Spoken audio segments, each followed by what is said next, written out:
Yesterday, I froze. Not the kind of freeze where you panic or feel trapped, but the kind where everything inside you just goes quiet. The to-do list was waiting. Emails, projects, small decisions, all lined up like dominoes, and my mind said, not right now. I stared at the screen, took a deep breath, and did nothing. Years ago, I would have called that laziness. Now I recognize it as something entirely different, an ADHD freeze, a natural pause, not a personal flaw. When I look back, I realize I've always lived by rhythms that others didn't notice. As a kid, people saw the overachiever, the girl who finished assignments early, color-coded her folders, and smiled when teachers said, "You're so responsible." But here's the truth behind that shine. I worked ahead because I knew a freeze was coming. It wasn't discipline, it was instinct. Some part of my brain understood that my focus comes in waves. I sprint while the current is strong because I know calm waters are ahead. That rhythm followed me into adulthood. These days, it looks like summer preparation. Every summer, while the world slows down, I build. I write lesson plans, update course shells, organize digital folders, create activities, polish slides, and label everything so clearly that future me can find it in seconds. People sometimes ask, why do you work so hard during break? My answer is simple. I'm building a buffer because I know there will come a week, usually around week 9, when my brain's energy shifts. It's not burnout, it's biology. My attention narrows, my processing slows, and that familiar stillness creeps in. This semester, it arrived right on schedule, week 9. I woke up, made my coffee, sat at my desk, and felt that quiet wall inside me. No panic, just stillness. And in that moment, something clicked. My summer self had already taken care of me.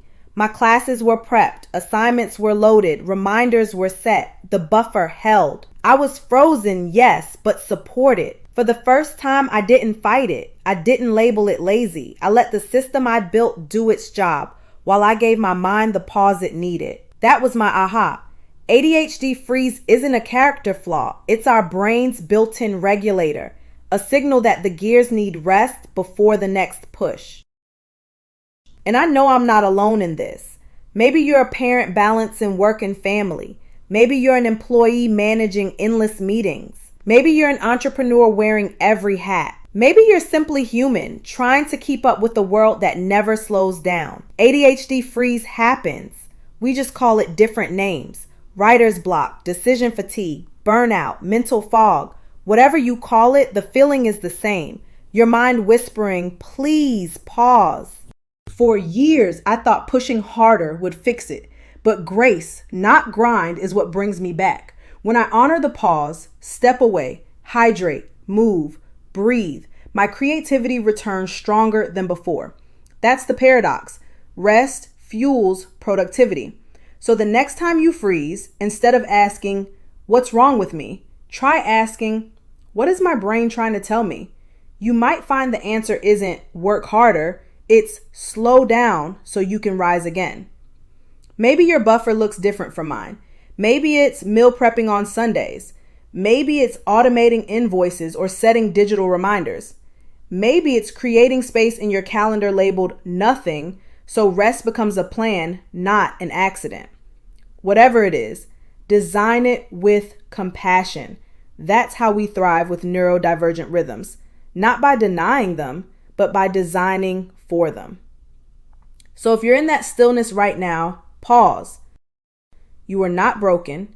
You are brilliantly wired for rhythm, preparation and pause, action and rest. Your freeze is not the end of progress. It's the inhale before the next breath of creation. Take your time. Let the world wait a moment. And when you move again, move with grace. Because you, my friend, are not broken. You are beautifully balanced, just learning to honor the rhythm that was always yours.